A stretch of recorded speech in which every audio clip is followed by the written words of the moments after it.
Hi, this is our ceiling fan.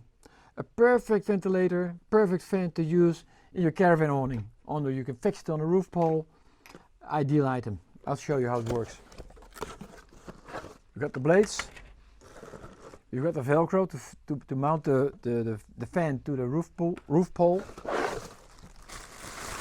And this is the fan. It's 230 volt European plug.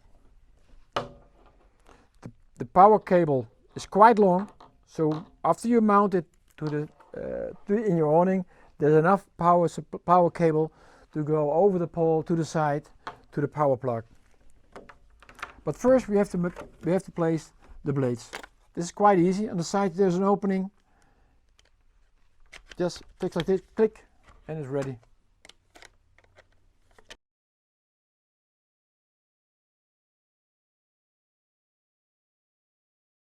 Just like that. This is the Velcro, as said. You just place it over the roof pole, and there's a small ring, and this ring you can fix to the hook on the fan, and it will hang like that. The cable you can put over the roof pole to the side.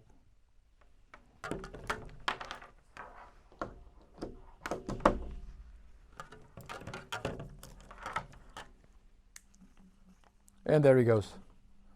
As you can see, it gives a lot of ventilation, and it's an ideal product when it's hot in the caravan awning or during the daytime or during night. Ceiling fan.